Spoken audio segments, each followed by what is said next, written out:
part Pekingese, part terrier, was reunited with her owner, who now lives in Tennessee. Now, this happened 7 years after Mishka went missing. A shelter scanned Mishka for that microchip I was talking about, and they were able to arrange a great reunion between owner and dog.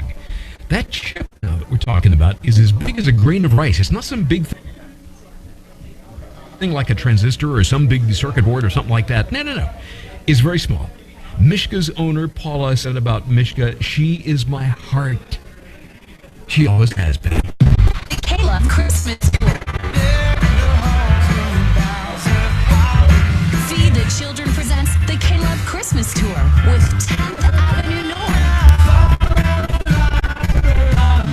Grant. I believe the wise men saw Sidewalk Prophets.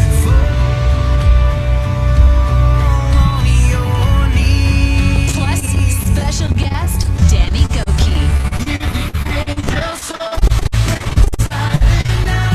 Buy tickets now at klove.com. Keyword Christmas Tour. I'm Natalie Grant with K-Love's Inside the Music.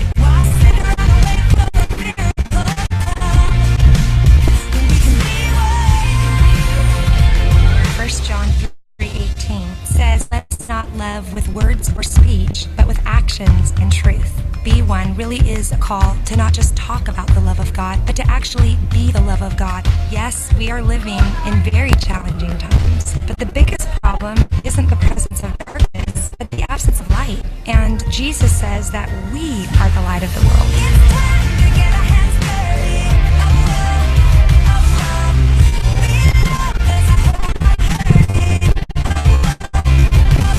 If you know Jesus, you have everything you need to make a difference. He's not looking for the spectacular. He's looking for the available. And instead of only praying for a miracle, we can be one because the power of God is working through us.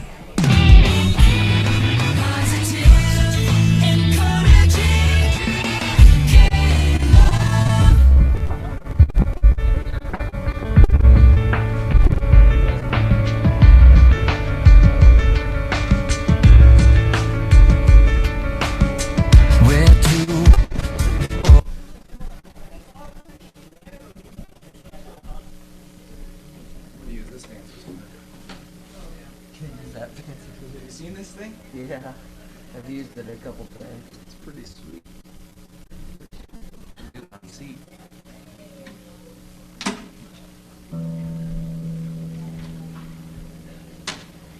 Not bad for new strings.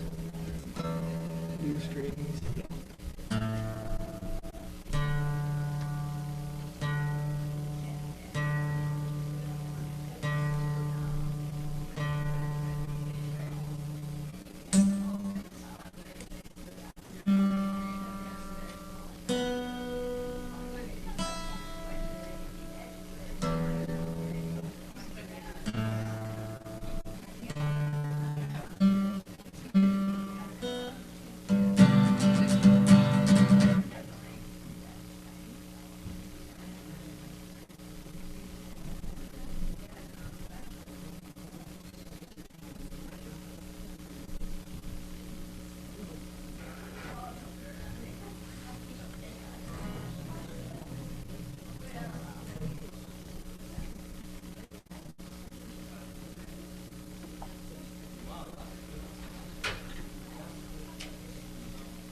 Not too bad, is it? Not bad. I don't have to sing this morning, right? You should. Right there. Yeah, I do. Put it back in the locker.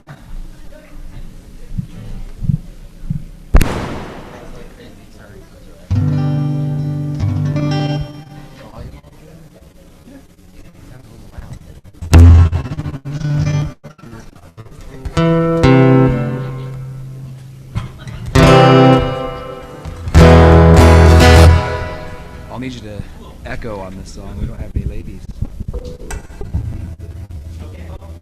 Okay, folks.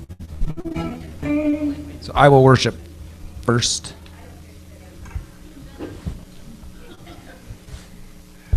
It's all yours. Okay, ladies and gentlemen, family and friends, I want you to know this person to my immediate left is a Bambi slayer. He put down a big elk this morning.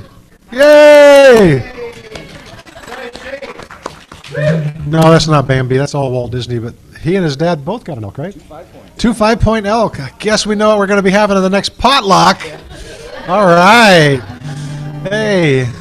Huh? Chicken. That's right. Forget the elk.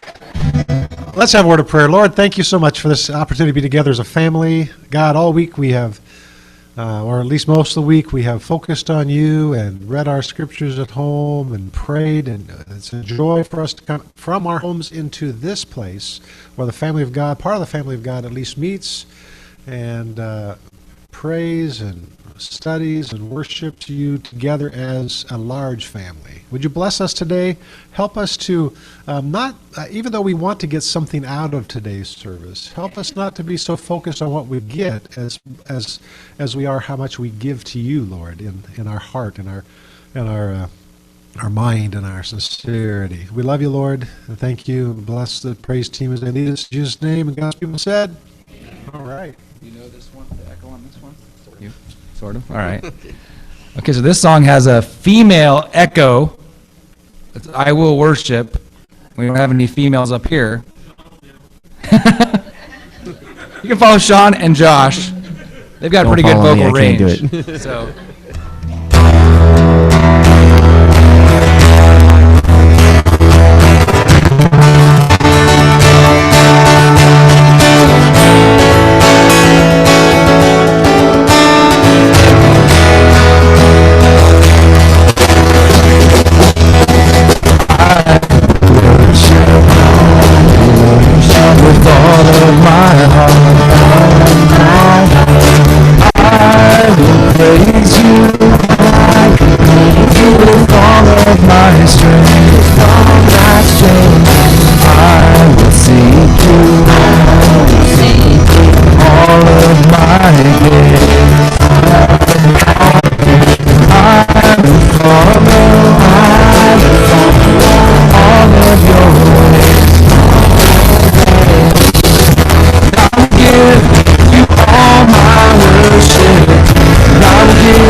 A chance to go through these because I was skinning the elk.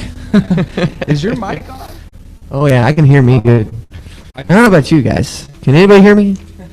Oh, good, good. I apologize ahead of time. All right, capo 2 on this one, I think. I remember. I didn't know if you were in these.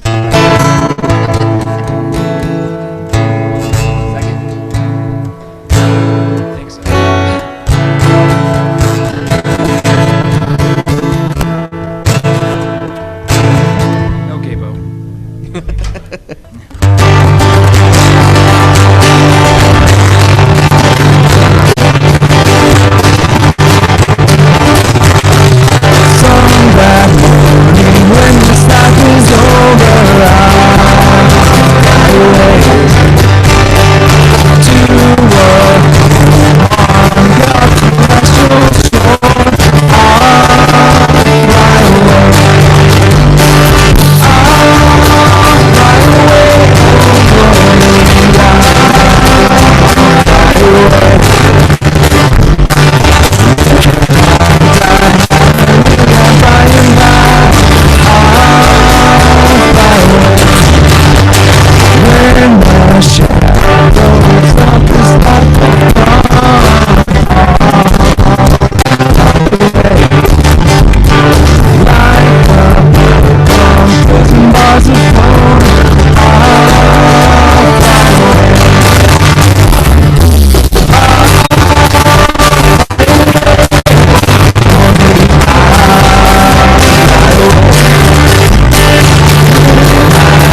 Actually, you shouldn't have a seat yet. I was gone. David picked the music today, so he likes these upbeat ones.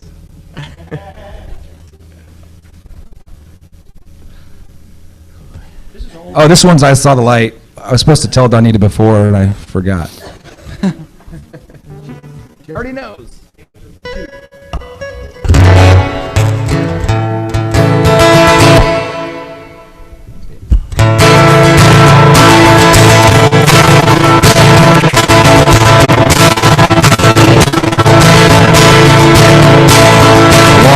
It's a aimless life filled with sin, and I wouldn't let my dear Savior in. Jesus came like a stranger in the night. Praise the Lord, I saw the light. I saw the light. I saw the light. Now I'm so happy, no sorrow inside. Praise the Lord, I saw the light. Walked in darkness and clouds covered me. I had no idea which way I would be. In the sunrise and looked at the night. Praise the Lord, I saw the light. I saw the light. I saw the light. No more darkness, no more night. So happy, no sorrow inside. Praise the Lord, I saw the light.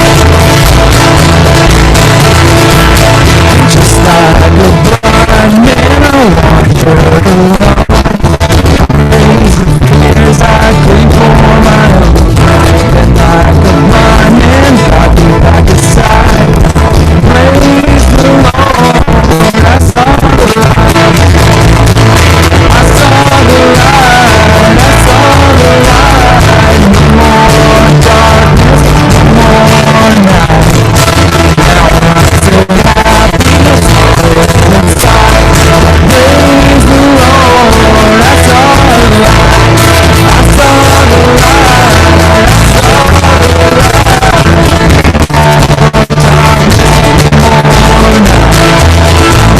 So happy, no sorrow inside. Praise the Lord, I saw the light.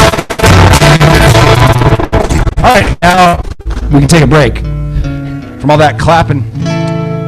Take a quick few minutes to grab some coffee. You can ask me about my hunting story, whatever you want to do.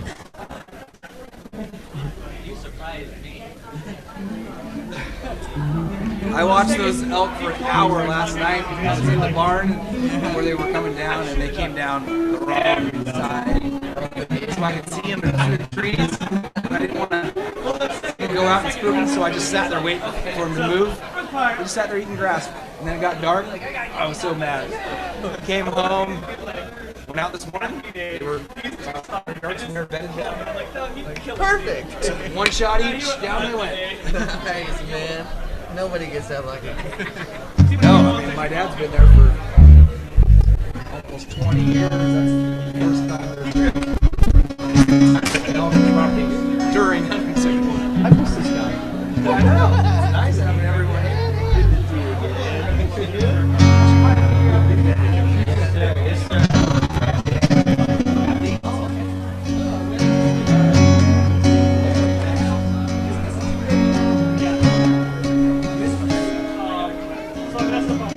Come on.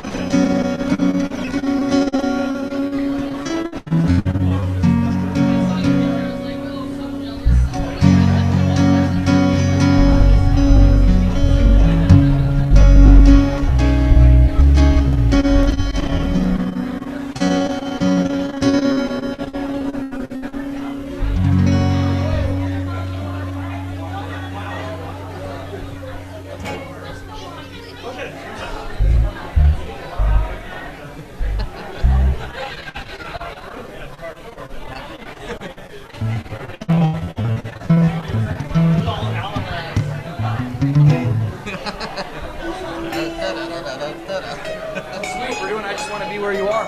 That's perfect. Remember how it was Is that that I didn't know that he was coming.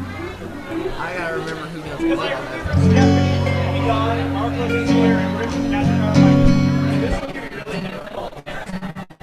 Are we in K for one? This one too? I don't know. I'm trying to figure that out.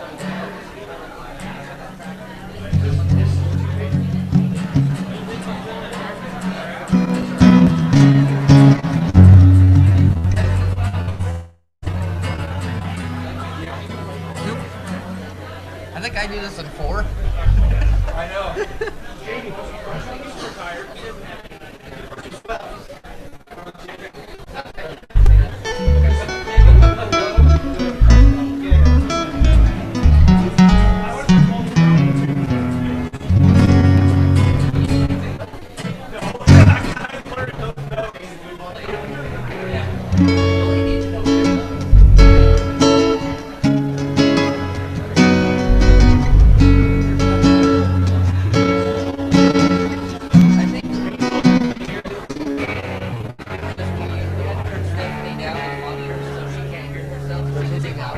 I had a feeling. I was like, I'm hearing me just fine.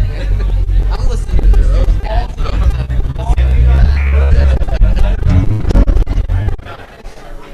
that's what we do to happy people. Down in the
Like still sort of like that commercial with the fish. Oh, yeah. Where do you want it? In cooler. In cooler. Wake up.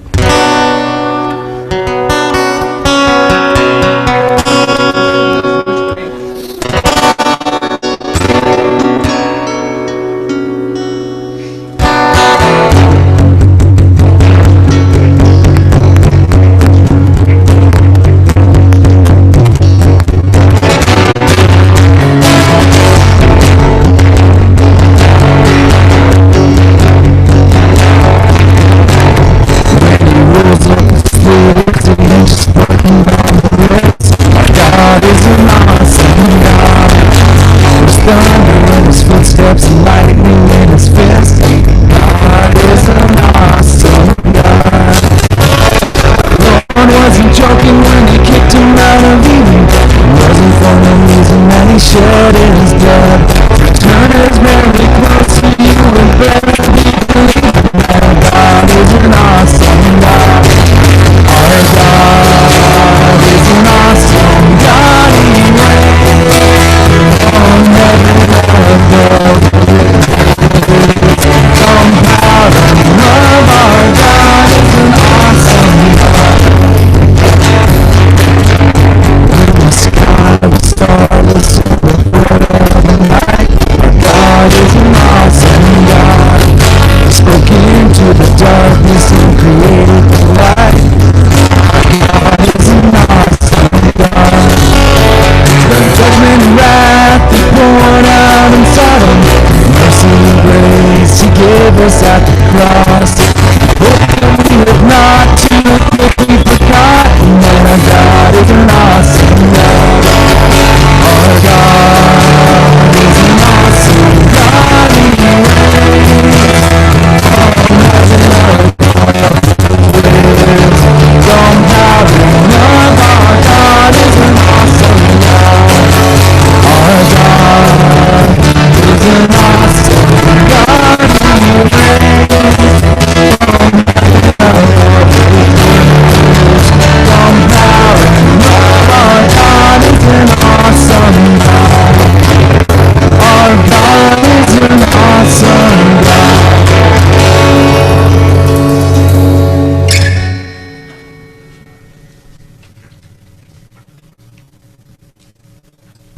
people too.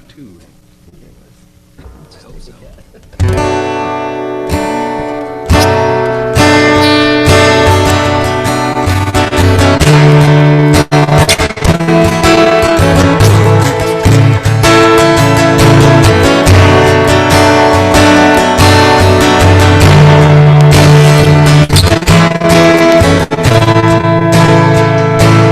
I just wanna be where you are, dwelling daily in your presence. I don't wanna worship from afar, wanna hear where you are. I just wanna be where you are, in your very place forever. Take me to the place where you are. I just wanna be with you. I wanna be where you are, dwelling in your presence. Peace in your temple, surrounded by your glory.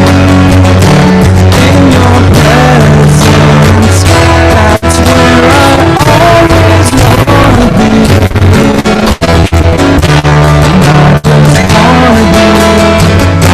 And I just wanna be with you.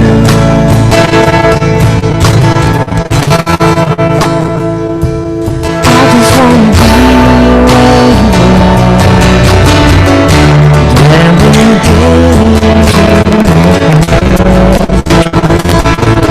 I don't wanna worship from afar. I'm and I just wanna be where you are, in your dwelling place forever. Take me to a place where you are. I just wanna be with you. I want to be with you now, dwelling in your presence, feasting at your table,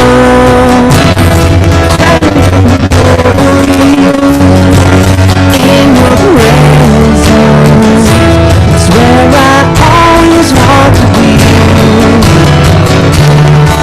I just wanna be,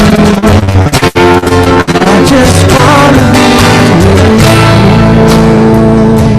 And oh my God, you are my strength and my joy. When I'm in your presence, though I'm weak, you're always strong. I just wanna be where you are, in your dwelling place forever. Take me to the place where you are. I just wanna be, I just wanna be with you. I just wanna be, I just wanna be with you.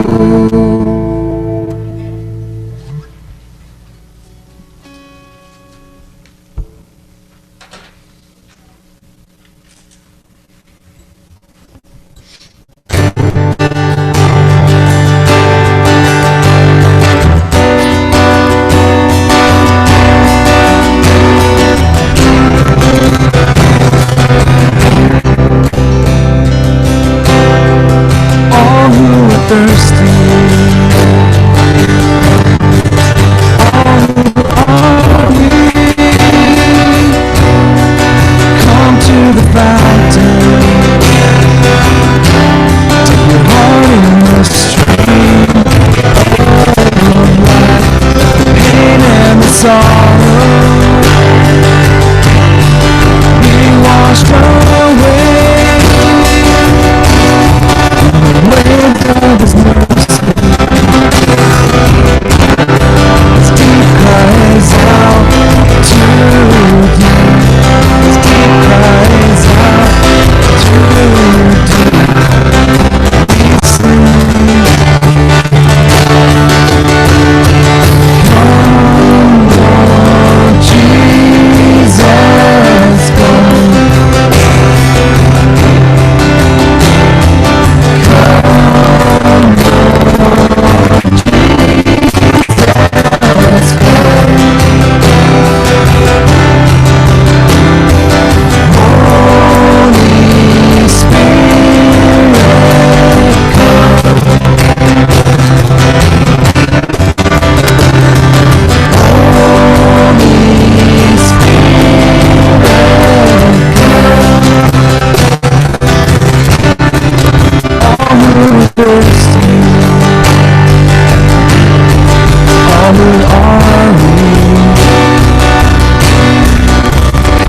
Waves of His mercy,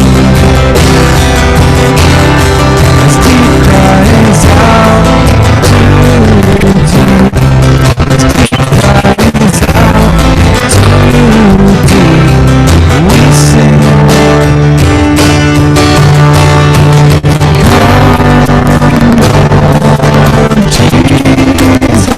Jesus, come.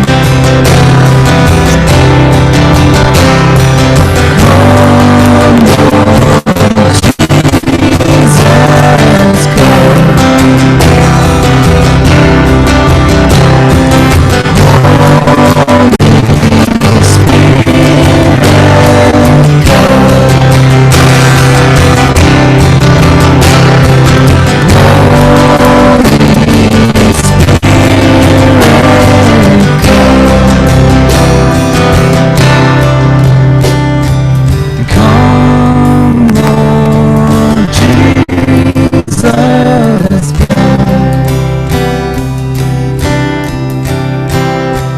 Come, Lord Jesus, come, Lord Jesus, Holy Spirit, come.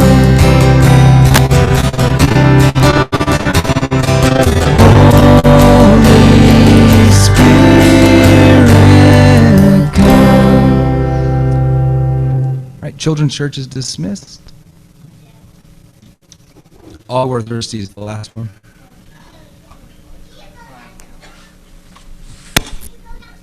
Hey, Jax.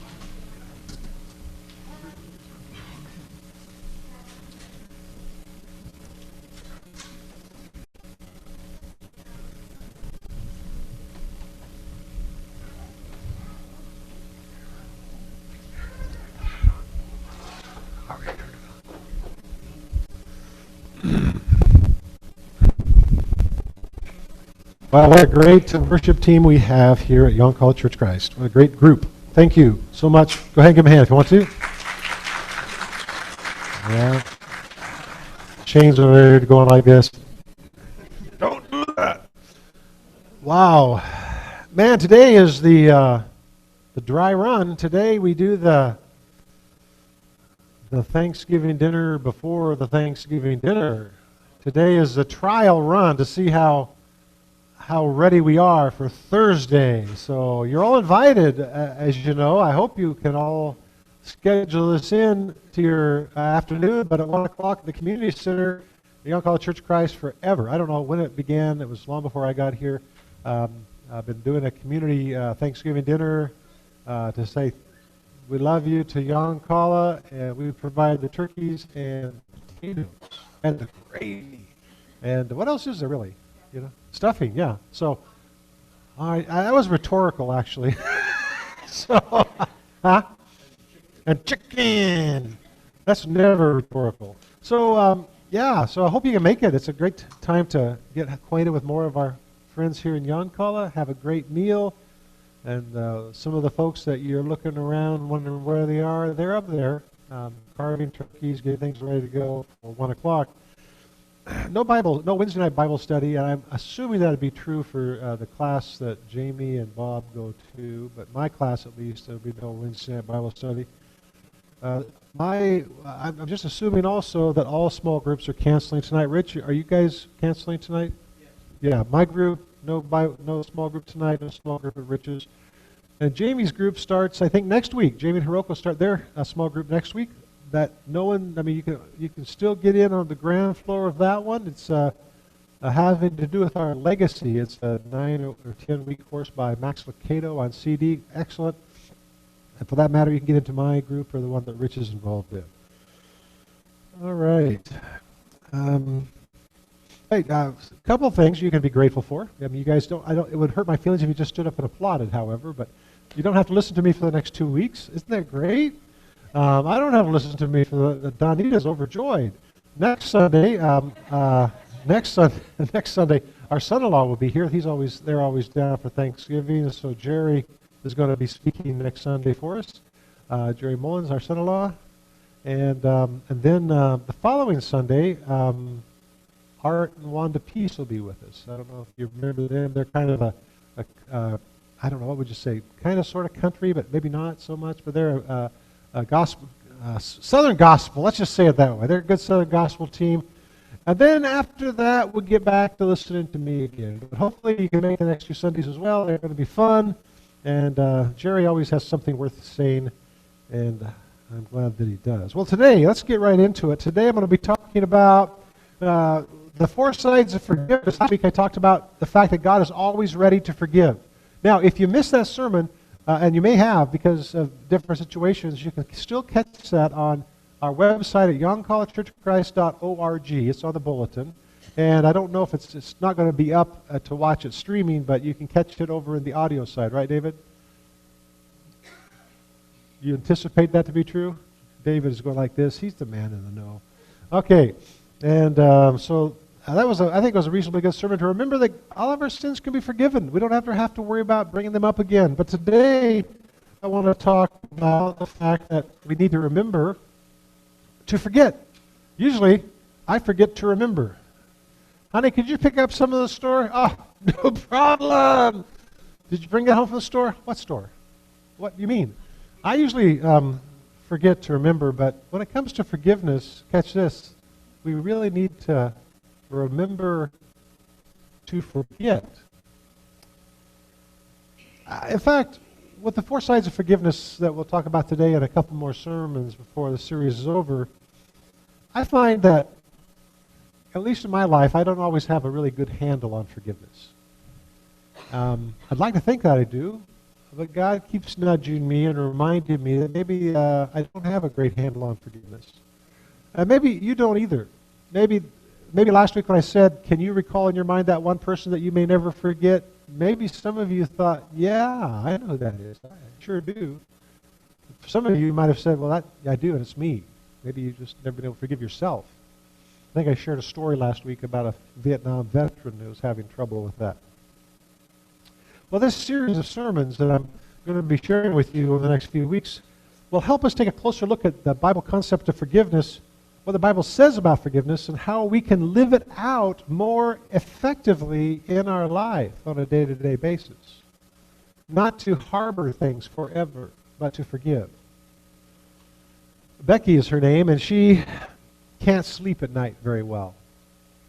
She keeps having nightmares about when she was younger, and those nightmares involve, surprisingly, her mom, who abused her as a child.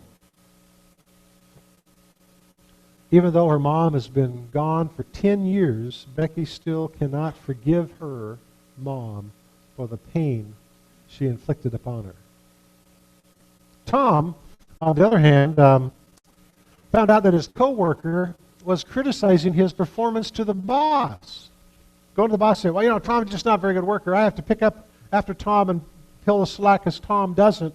And he was making negative comments about Tom to the boss. And what happened is the boss elevated this guy and demoted Tom. And Tom can't stop thinking about that and wanting to get even. Zach's folks are going to have their 50th anniversary. But Zach, one of their sons, simply cannot find it in his heart to go to it. Not because he lives too far away, he just doesn't want to go to it, because in his mind, his mom and dad never invested a moment into his life, never involved themselves with his life and his family and his children, and he just is not going to honor them for 50 years of being selfish people, and he can't forgive them for that. Your hurt and your betrayal may be totally different from any of these three, but you still may have a lot in common with Becky, Tom, and Zach. There may still be something going on in your life that you haven't yet forgiven. I can't help but think of Irene, who married her high school sweetheart. Barry was her dream guy from the freshman year. He was the high school basketball star. They were married right out of high school and invested 32 years together. She still looked at him with that sparkle in her eye. Her song that she loved was that one by Anne Murray about, I think she sang it too anyway, about how he sets her up, how he set her up on a pedestal. You know the song maybe? If you don't, it's okay. Shane will sing it later. And she really loved this dude. And one day after work, she came home. Now, 32 years of marriage, she came home, ready to go see her man. And surprisingly, she found on the counter a shoebox. And she opened the shoebox, and there was bills in it. That was the bill box.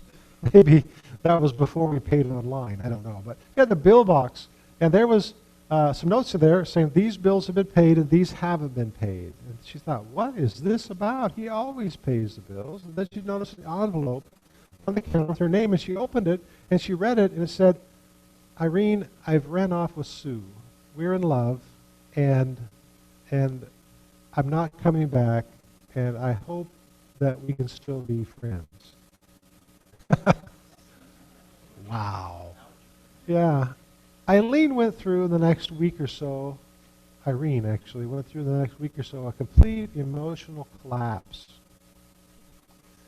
And she said, I will never speak to him or Sue ever again, and I will never forgive them as long as I live.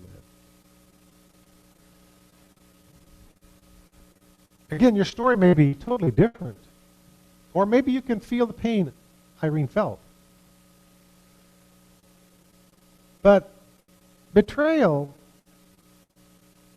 is awfully hard for us, and it's incredibly painful. There's another word, it's right behind me here, another word that goes right along with it, and it's the word resentment. Nelson Mandela, the former president of, help me out, was it South Africa? Yeah, thank you. He said, and boy, this guy would know, he put in years and years and years and years in prison for being a radical against the South African government. He said, resentment is like drinking poison and hoping it will kill your enemies. I don't know if you can see that real well there, but you ought to mark that down. Resentment, which is like forgiveness, unforgiveness, is drinking poison and hoping it will kill your enemies. That takes me to the text I want to look at this morning in the book of Colossians. Just like last week, just one verse. Today, pretty much just one verse. And it's a good verse for all of us to not just read and skim over and say, well, that was interesting, let's move on, but to highlight in our Bible and begin to think, how can I live this verse in my parenting, in my marriage, in my relationship with my, maybe you're a grown person, with my parents? How can I live this at work? How can I deal with this at church, with people that I'm not happy with? Well, it simply says, bear with one another.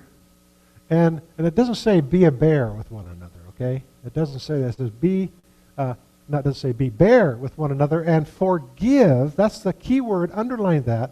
Whatever grievances you may have against one another. Forgive as the Lord forgave you. Just one verse, just a few words, but that hits us right where we live. Because as human beings, it's so difficult for us to want to forgive people who have caused us grief. Excuse me. But if we're going to get past the past, if we're going to be able to stop drinking from the fountain of deadly poison of resentment, then we need to grasp and understand forgiveness. Catch this, forgiveness is not a feeling. Now, resentment is in fact a feeling. And unforgiveness is exactly that, a feeling, but not forgiveness. Forgiveness is more of an attitude. It's more of a choice that we make consciously that leads us in the direction of forgiveness in action. We actually do have to remember to forget. Now, don't be sitting there thinking, I don't care what you say, I'm not going to do it. if it was just me, you could say that. But I think we're talking about what God says here. Don't you think? God said, remember to forget. Let this go. Bear with one another and forgive whatever grievances you may have against one another. Forgive as the Lord forgave you. I got to tell you something that is true from my experiences, at least. You cannot raise children and be a grandparent and be married to someone for a number of years without having some grievances against them or them toward you. The other morning, I got up and I was shocked. I'm sorry to tell this, Dudley, but I was shocked. I got up the other morning and I went, it's 5 o'clock, 4:45, and I stumbled down the stairs. Actually, I made it down without falling. And I went over to the coffee pot, and lo and behold, the coffee was made. But she did not put my coffee cup by the coffee maker. She always does that. I had to go about 180 degrees over to the cupboard and get my coffee cup.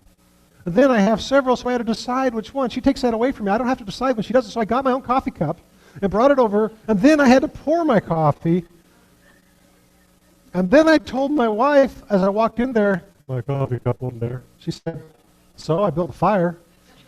And I thought to myself, that's not a bad trade. So you can't, but I forgive you.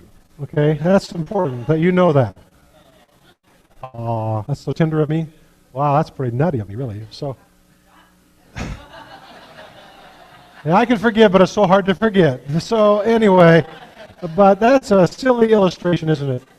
But, sometimes when we're married to someone and for a length of time, they'll offend us or we'll offend them. That's the way life is. Or our kids will tick us off or we'll tick our kids off. So we could just simply apply this passage to nowhere else but into our marriage. And we'd be pretty busy, I think. Now, I don't mean that we have terrible marriages, but sometimes, we do hurt each other. So what I want to do is give you 3 thoughts this morning that, I hope will be helpful in putting forgiveness into practice. Now, I just want to say as a sub-note, kind of as a as a side point, chances are this week the coffee won't be made and my cup will be in the cupboard. So anyway, I don't know. First of all, here we go. Number 1, we need to put ourselves where they are, the person who's hurt us, and put them where we are. Now, what does that mean? Let me explain it. It would be easy for Zach, Becky, Tom, and Irene to become so resentful toward the people that hurt them that they would refuse to forgive because in their mind, these people have done a terrible evil against me. They have sinned against me. And that could very well be true, huh? That could be true. But here's where it breaks down. It's where we need to change places with them for a little bit. We tend to forget at times like that these hurtful people actually share the same human condition that we share with them, and that is that we're both sinners. We share the same condition. Those people are bad people. They hurt me and they sinned against me, but I share that same condition. I can be a bad person, and I have hurt people, and I need to be forgiven as well. We tend to forget that those hurtful people share the same condition, and I want you to see here that God is the only one who does the top one. God, when he forgives us, forgives downward. He, for lack of a better word, he condescends to us. He comes down to us and forgives us. But you and I, we don't and can't and should never think of ourselves as better than those people. We forgive across. We forgive and say, I forgive you, or I forgive you. We can't condescend to those people. They can't condescend to us. We're not high and mighty like God is. We forgive vertically. Forgiveness is therefore more than an awareness of sin and hurt that's been brought upon us, but an awareness, even though we don't want to think about it at that time, it's an awareness of our own sinfulness. When someone sins against us, we should remember then, man, I am a sinner too. I have hurt people. I've had to go ask for forgiveness from other people. We may never have done what was his name? Barry did to Irene. We may never do that. I hope we would never do that. But we have to remember that Barry has the same human condition that we have. He is a sinner. Now, I have to agree he's a rotten sinner to have done that. But we can be rotten sinners too, can't we? And we may never have done what happened to Tom or Becky or Zach. But our hands are not clean when it comes to sin. Our hands are not clean when it comes to offending God. Our hands are not clean when it comes to offending other people. We've done things in our lives that need to be forgiven, not just from God, but from other people. So we need to be open to forgiveness because we need forgiveness. Now, when it comes to forgiveness, if our fallback position is, I would never do what they did, then I want to share with you this thought that we still don't get it.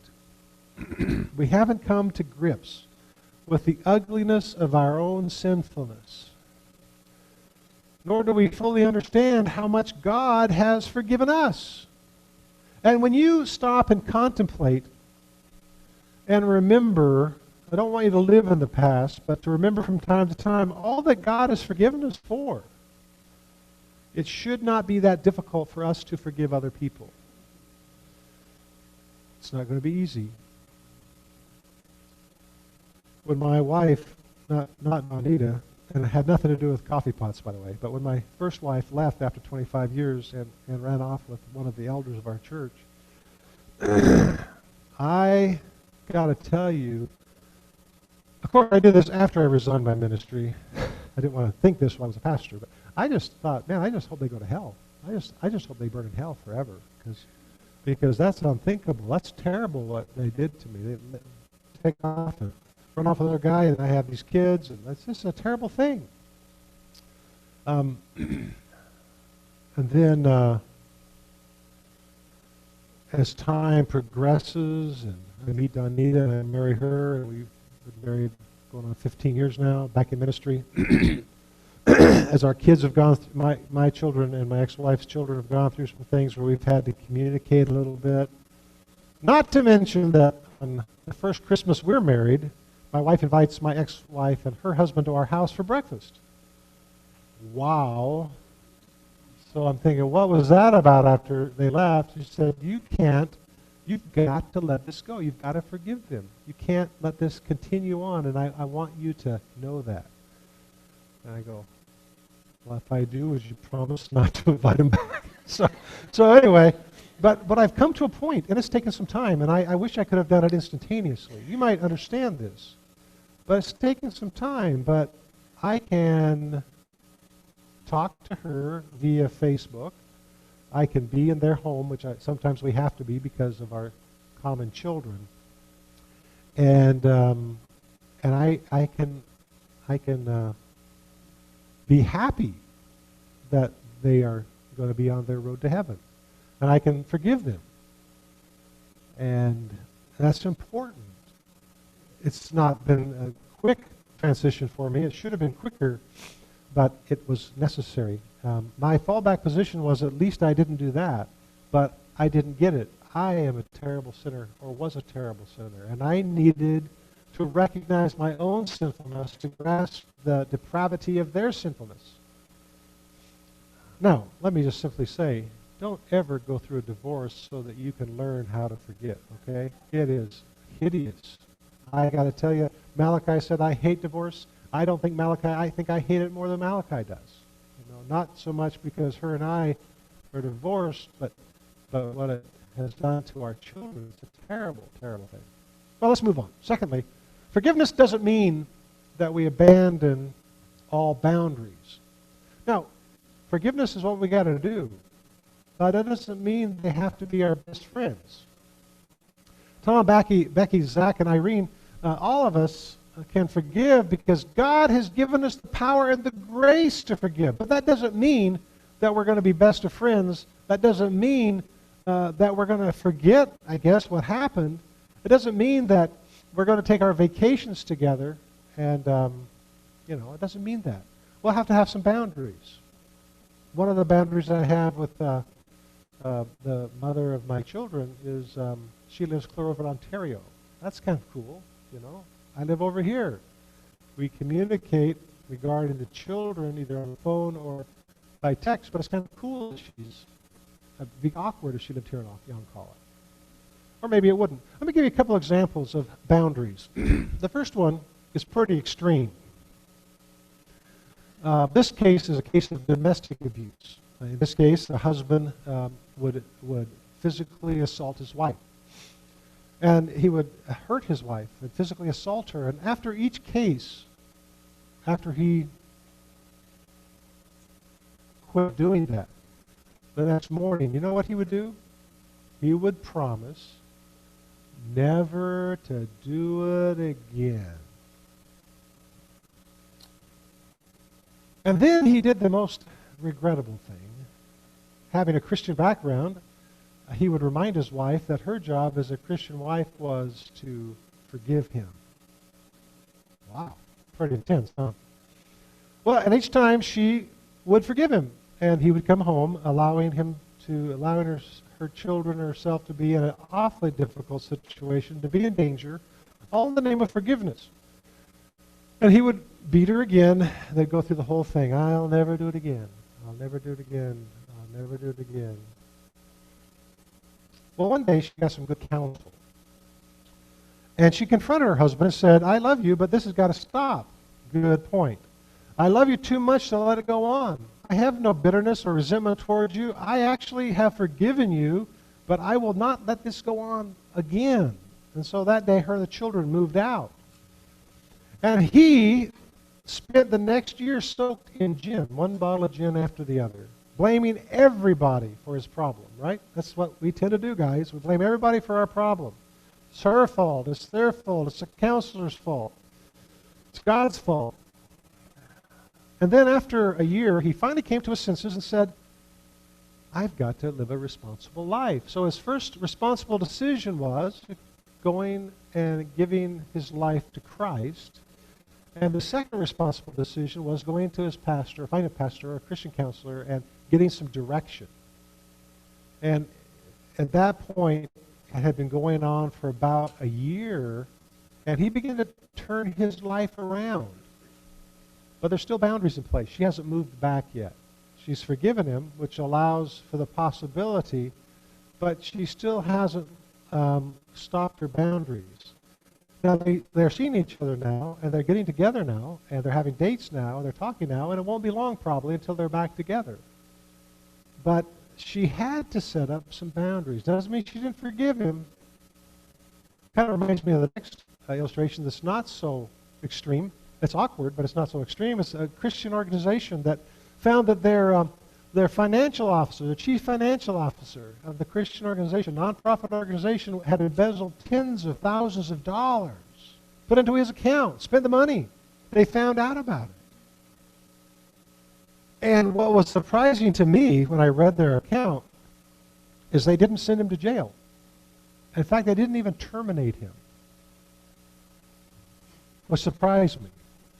They demoted him and put him in a position in the company where there's no checkbooks and no company credit cards, and his name's not on any account. Then they set up a plan of restitution to have him pay back the donor's money so that it could be used for the right reason. And then they made him accountable to a team of spiritual leaders who closely watched his progress and met with him. And this is an amazing story because they didn't just say, oh, we forgive you, just here's a checkbook to keep going. They said there are some accountability, a different job, you'll never touch the money here again. And they did not allow the man's life to be destroyed, they allowed it to be restored. And that's what's happening in the husband and wife. She will eventually go back to him. Maybe whether we think she should or not is irrelevant. She'll go back to him. And I imagine it'll be different. But there had to be some boundaries in place. The goal of forgiveness is not merely to forgive and forget and pretend that it never happened. The goal of forgiveness is restoration and healing of the relationship. That's what God did for us. His goal of forgiving us was to restore our relationship, and he did that. Our goal in forgiving someone is to restore that relationship. And sometimes when it happens between parent and child or siblings, I have a couple of children right now that just aren't talking to each other at all. It's not a pleasant thing for Dad. And one of them will be at my house for Thanksgiving, the other one won't be, and Dad will be talking to the one that's having a hard time communicating with his sibling. So, but the goal of forgiveness is restoring the relationship. And, whether it's siblings or whether it's a friend in church that's hurt us, or whether it's a relative that's swindled us, or whether it's a wife that's left us, or a husband that's had an affair, we have to probably have some boundaries. But that doesn't mean we can't move toward forgiveness. Let me talk about the third thing before we're out of time. That cooked turkey all the way up there is starting to smell all the way down here, and I'm starting to slobber. The next thing is it's important. This is really important. We need to let go of the power that bringing it back up gives you. And let me explain what I mean by that. Let me tell you another story. When we talk about forgiveness, the best way to talk about it is to share what Jesus says, what the apostles say, and then give you some examples of sometimes successful stories and sometimes not so successful. But I'll tell you a story about a marriage that was in crisis. Husband and wife, she becomes unfaithful. He finds out about it and says to her, I'm willing to forgive you. Let's stay together and make this work. That's a commendable attitude, I think. It's pretty amazing, really. And this time of age, in this day and age, people say, we're done. But he says, let's work it out. So that would be the goal toward having it work out, except for he made this boo-boo. He reminded her every single day of what she had done. He reminded her of his pain, of her betrayal, the humiliation he felt, and the trust that was broken. And every disagreement they had, whether it was on the checkbook or who handled the remote control, it all came back down to him reminding her of his infidelity. Him reminding her of her infidelity. And after a year or so, she finally said to her husband, I wish, this is so sad, I wish you had never forgiven me, because I cannot deal with you bringing it up over and over and over and over again. Wow. Don't be too hard on the guy. It was tough what he went through. But I can understand where she's coming from too, can't you? When someone says we're forgiven, by definition, that means that they're not going to be bringing it up. People say we got to forgive and forget. We cannot forget. We're not made that way. We're going to always remember stuff until we become senile or have dementia or have a stroke. We're not going to remember stuff. We're going to always remember stuff. So the best we can do, and this is where forgiveness really becomes a key thing, is that we forgive them and we refuse to bring it back up again. That was the struggle for me personally when it came to my ex-wife. It's easy to say, I forgive you, but it's a little more challenging to say that I won't bring it up again. For maybe a year after that, I got to be honest with you and say that I was in and out on that one.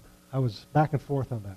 But I think, check with Donita sometime, she'll let you know. I think I've come to the point where I don't have to bring it up again, because who wants to bring that stuff up, right?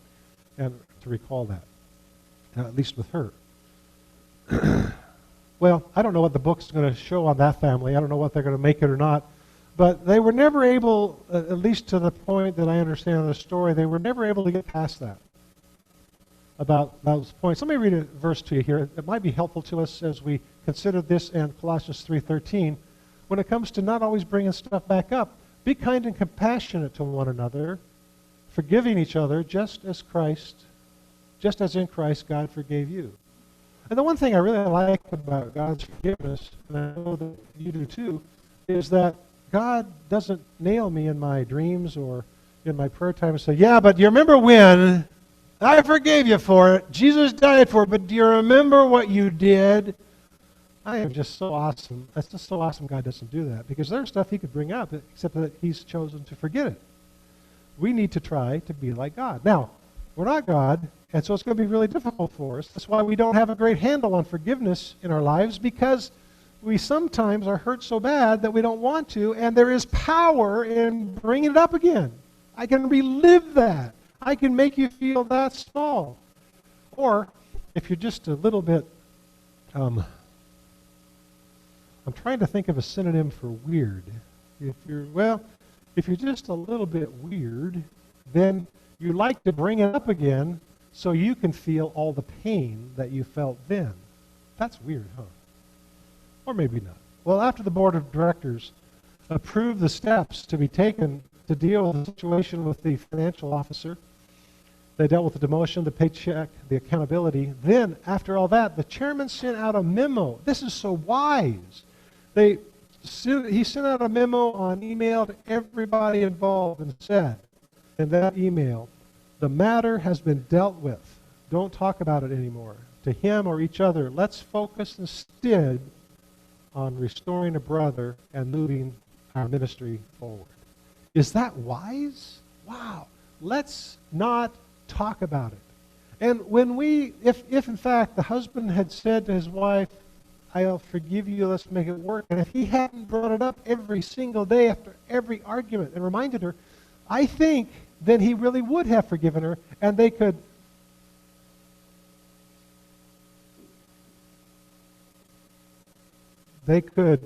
be able to make this work out. But he was unable to do that for whatever reason. Well, I think that was good counsel.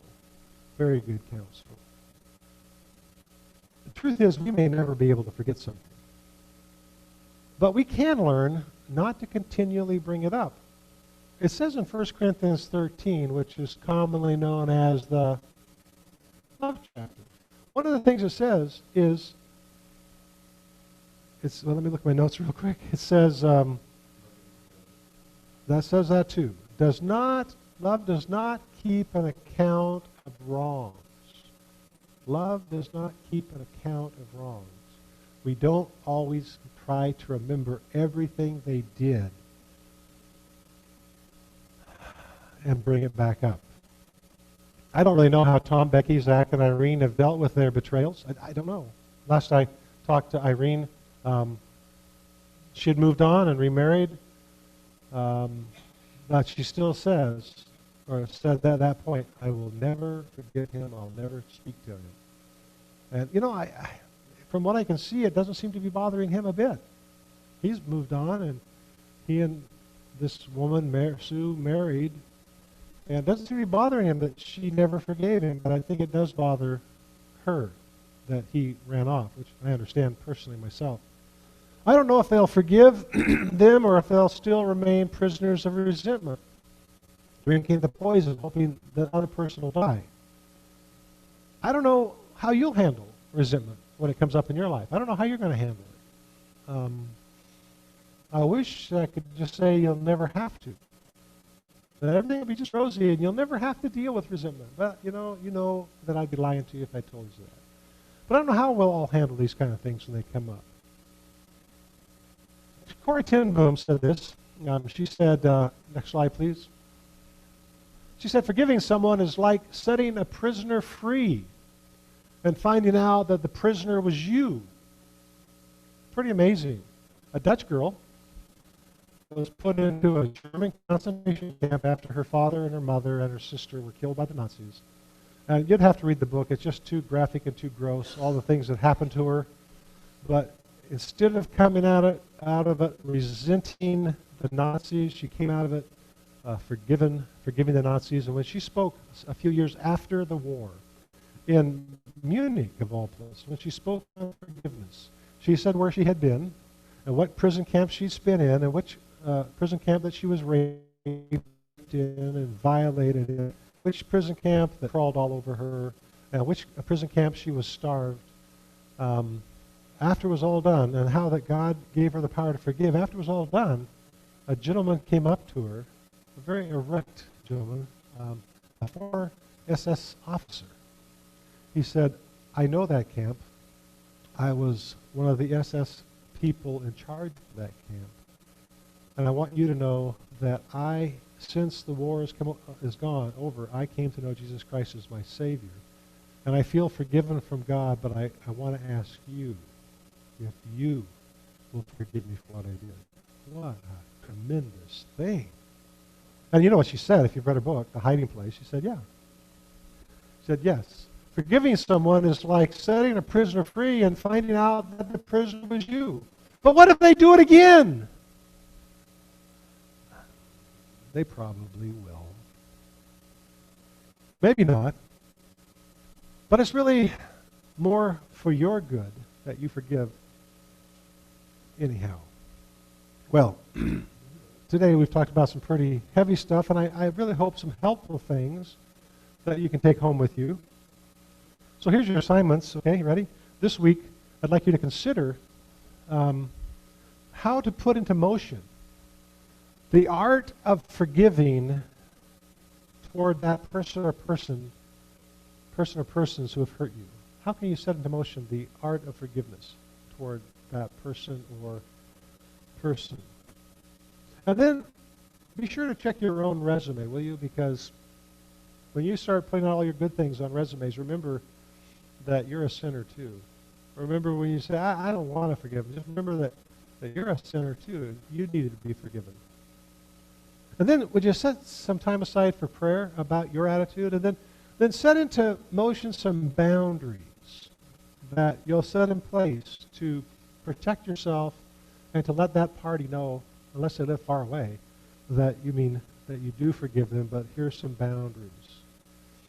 With boundaries, I just don't have much time left, but I got to say with boundaries, it's like children. Here's the thing about boundaries that we often mess up on. We usually say something like, you're grounded for life, child. You'll never, you're just grounded for life. Or we might say, you can't play with your computer or your tablet for all week. Those are the boundaries. You've gone wrong, and so you can't do this. And here's some boundaries for your schoolwork. You can't do anything with your tablet for 5 days. And then somehow we change our mind 2 days into it. Oh, it's all right, go ahead. That's the problem with boundaries. We set these boundaries, and then we say, honey, you physically have assaulted me, you've hurt me, you've bruised me, I've had to call the police on you, but the boundaries are I'm moving out. And then 3 days later you say, oh, wow, we're in love. I'm going to move in. And he's changed. If I could tell you how many times I've heard people in my office there or in other churches say, he's changed, when they actually haven't yet. Anyway, when you set boundaries, hold to those boundaries. They're not that you don't forgive them, but they are somewhat for our protection. And then if you continually bring it back up again over and over again, I got to tell you, that's not the wise thing to do for the relationship.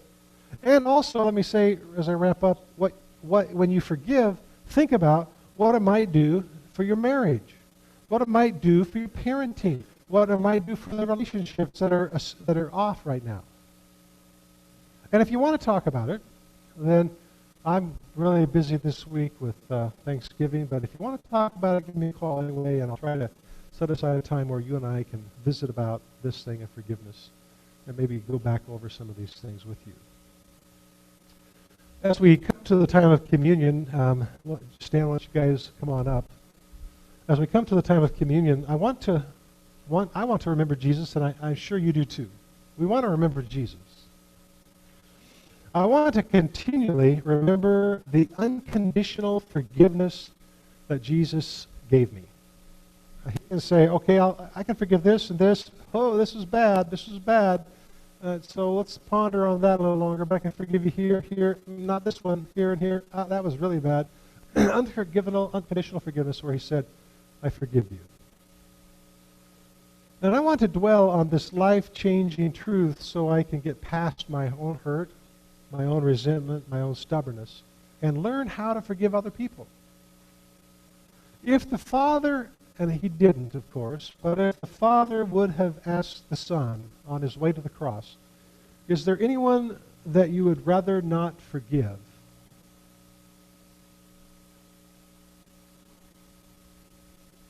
I'm certain that there may have been a pause, a misstep for a second, and he might have thought, yeah, maybe Alan Walker, you know, maybe I don't want to forgive him. But you know what? He didn't, and I'm giddy about it. I'm excited about the fact that he didn't say Alan. He didn't say anyone.